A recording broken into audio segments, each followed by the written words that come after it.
First and foremost, I want to give our praises to Yahweh, Ba'Shem Yahushai, Ba'Shem Rakakadash. I want to give double honors to the apostles of great millstone that rule well. Salutations to the men of the hopeful and sincere elect. This is Makazal from the Trinidad camp. Just want to give a little edification for the elect's sake. Alright, now the name of this video would be to work, to labor. Right, I'm not sure what order I put in name, but basically it's to labor. Now, as you can see the picture here, there's a pair of movie tickets, all right, and it says admit one. Now, one ticket, one person could go in per ticket, not two, not three, not 10, not 100 people going in on one ticket, but one individual going in on one ticket. Now, for those in the know, as they can see the numbers, 144, which 144 represents the number of the elect. And the reason I chose this picture is because it says admit one, and 144 means it one ticket per elect. All right, one ticket per elect. So your goal is to, as much as we are to labor to wake up the elect, all right, to do the works of the Most High. At the end of the day, our goal is to make sure that we enter into the chambers. All right, we have to enter into the chambers. The scripture says there is one that teacheth another and is not profitable to himself.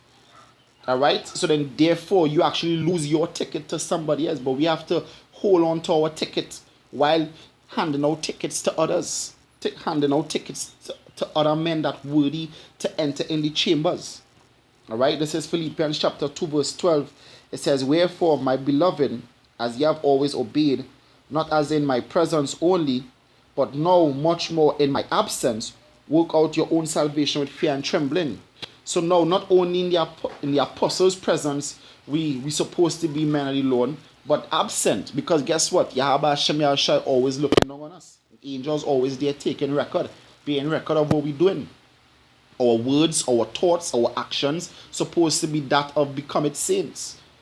All right.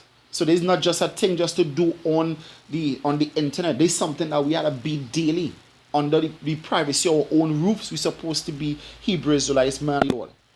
All right, and holy men. All right. Even in private, we're supposed to be holy men. We're supposed to be contemplating and meditating on the laws of the Most High, and on the throne, and on the salvation, all right, and on the ministry. We're supposed to be always meditating on these things. So there's not something to do just when other brothers present are wrong. There's not act. There's something. There's a way of life. And admit one means only one elect per ticket. So that means you have to work out your own salvation. You can't work out your salvation for another man. You can lead a horse to the river, but you can't force him to drink. So you might realize that you might have brothers in the truth. The scripture said, let me see if I can find that real quick. This is 1 Thessalonians chapter 5 verse 14. It says, now we exhort you, brethren, warn them that are unruly, comfort the feeble-minded, support the weak, and be patient toward all men. So yeah, we have to comfort the brethren. We have to support the weak. Now, you're going to have naturally weak brothers in the truth. Being weak readers or slow in understanding, whatever the case is, they're going to be weak in the faith, so we have to be patient with them. But guess what? You're going to have brothers that naturally don't want to do anything. They don't want to do videos. They don't want to come out and do the works. They don't want to gather to break bread with the Achium. Guess what? You can't help them to gain salvation. They can't ride your back. You might love that brother, and you might keep pushing that brother, forcing that brother to do the work. But guess what? He might just do it just to please you, just because you're provoking him to do the work. But within him, he don't want to. All right? By you doing this now, you trying to get him in on your ticket. You can't do that. He have to strive to enter into the straight gate also. He himself had to strive to enter into the straight gate. And if he not pushing himself as much as we have to push one another, All right. If he's not pushing himself to enter into the gates, guess what? He won't enter in. He will lose that ticket. The ticket says admit one. Only one elect per ticket.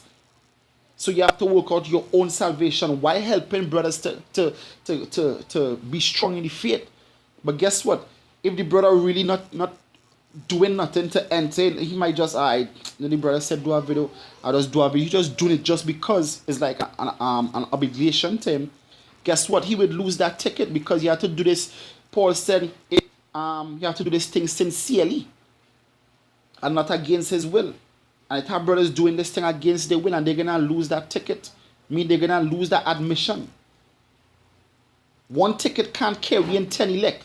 Not because your camp leader or the apostles pushing this truth hard, mean that everybody else that within that circle gonna make it now. It don't work that way. Apostle Taha pushing so that Apostle Taha can make it with his ticket. Apostle Taha can't save 10 men with him on his ticket. Those 10 men have to have their own ticket. They have to have their own admission. They have to show their own work to earn that ticket. All right? This is 1 Corinthians chapter 9, verse 24. It says, know ye not that they which run a race run all, but one receiveth the prize? So run that ye may obtain. All right? So run that ye may obtain. Run that you may obtain your ticket. Your prize is this ticket. You gotta stop being lazy. Stop putting everything before the Lord. All right? Stop putting money before the Lord. Stop putting women before the Lord. Your job, stop putting that before the Most High. Because these things not gonna save. You're not gonna get your admission, your one admission. You admit one from these other things, only from Yahweh Hashem Yahushai. All right, stop making the Lord's work a burden. All right, your duty is to make it to do the Lord's work. It says, verse 25, and every man that striveth for the mastery is temperate in all things. No, they do it to obtain a corruptible crown, but we are incorruptible. I therefore so run, not as uncertainly, so fight I, not as one that beateth the air. I have brothers that beat in the air because they're doing this thing, but not sincerely. So they're preaching, all right, but they're doing it because they're being compelled to or being forced to, and not because it is a desire to do it. All right, verse 27 says, but I keep my body and bring it under subjection, lest by any means, when I have preached to others, I myself should be a castaway. All right, so you don't want to be a castaway. You don't want to lose your ticket. All right, as I said, your camp leader can't save you. The most they could do is try to adorn you and present you blameless before Yahweh Hashem Yahushai. And that is it. After that is up to you to obtain your ticket and to keep your ticket. All right? To hold on to your ticket. Because as I said, each elect have one ticket that only they themselves could go on. They can't say, all right, brother, well, me and you will go in on this ticket. Don't worry. You lost your ticket. Me and you will go in on my ticket. Nah, it don't work that way. It's one elect per ticket. This is Ezekiel chapter 14, verse 14. Though these three men, Noah, Daniel, and Job, were in it, they should deliver but their own souls by their righteousness, saith Yahweh Hashem Yahushai.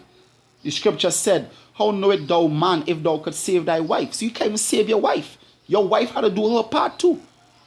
Your wife had to do her part too. The scripture said, if she continue in the faith. All right? So you can't save nobody but your own. You can't even save your own children. You can only save yourself. All right? It says, if I cause noisome beasts to pass through the land, and they spoil it, so that it be desolate, that no man may pass through because of the beasts, though these three men were in it, as I live, saith Yahweh Hashem Yahushai, they shall deliver neither sons nor daughters. They only shall be delivered, but the land shall be desolate. Or if I bring the sword upon the land, which the Lord gonna bring the sword through Jacob's trouble, and say, sword, go through the land, so that I may cut off man and beast from it. Though these three men were in it, as I live, saith Yahweh Hashem Yahushai, they shall deliver neither sons nor daughters, but they shall only be delivered themselves. Or if I send a pestilence into the land and pour my fury upon it in blood, to cut off from it man and beast, though Noah, Daniel, and Job were in it, and guess what? Noah, Daniel, and Job here in these last days. All right, the great prophets here in these last days. All right, so we in it. Be it that we part of the hopefully like we in it. All right. It says, as I live, saith Yahweh Hashem Yahushai, they shall deliver neither son nor daughter. They shall but deliver their own souls by their righteousness. So you're only going to deliver your own soul by your righteousness. And your righteousness is keeping your garments clean. All right? Keeping your mind clean, your thoughts clean, and your words clean. And do this word. Push this truth. Because guess what? By you doing 100 videos a week, that is, you doing that before men. But when your mind, when you're doing the works mentally and verbally, means that the works don't only be pushing, doing on the highways and byways, and which you have to do the works on the highways and byways, and you have to do your videos, all right? But your way of thinking, your mentality, the way you deal with brothers, the way you deal with each other, all right? The way you abstain from uncleanness shows that you're doing the work within and not only without. All right? That is how you're going to be saved, by your own righteousness. So you can't save somebody else. You have to save your own self. All right? That is the main goal. This is 2 Corinthians chapter 5 verse 9. It says, wherefore we labor that whether we be present or absent, we may be accepted of him. For we must all appear before the judgment seat of Mashiach, that everyone may receive the things done in his body according to that he had done, whether it be good or bad. All right? So now, guess what? We all going to appear before the judgment seat, and we all going to have to give an account for what each of us did. We're not going to give an account for, Lord, you know, this brother caused me to go off. Now, the Lord don't want to hear that. The Lord want to hear why you weren't doing my work. All right? And just like Adam said, the woman caused me to sin. Guess what? Adam still got punished. So you can't let the scripture say, let no man take your crown. Don't let no man take your admission. All right? Now I read 1 Thessalonians earlier on, and I want to go in the blue letter to look up that word. To look up some words. Because it said, wherefore, my beloved, as ye have always obeyed, not as in my presence, but no, much more in my absence, work out your own salvation with fear and trembling. So I want to look up the word work out. I want to look up the word work out. It means to perform, to accomplish, to achieve that ticket. To work out, that is to do that which something results. So the result of your work is supposed to be the salvation of your souls. All right, of things bring about, result in, to fashion, i.e., that is render one fit for a thing. So you have to be rendered fit for the master's use, pursuant to, I believe it's 2 Timothy chapter 2 verse 19. You have to be rendered fit for the master's use. So work out your own salvation means to be fit for the kingdom. All right, achieve that salvation. All right, to achieve that admonition. All right, that is where you have to work out your own salvation. By pushing this truth, you have to keep that, you receive that ticket, but then you have to hold on to it. All right, you have to hold on to that ticket. So with that, I want to give our praises to Yahweh, Ba'ashem Yahushai, Ba'ashem Rakakadash. I want to give double honors to the apostles of great mills to not rule well. Salutations to the men of the Hopeland sincere elect. All right, to the men that pushing this truth in sincerity, and to you few women out there that trying to please your husband and do the will of the Most High. All right, to take care of the saints. I want to say shalom to you too. Hold on to your ticket, because you could only save yourself. Because this thing is about pushing the word and staying faithful. All right. So with that, I want to say shalom.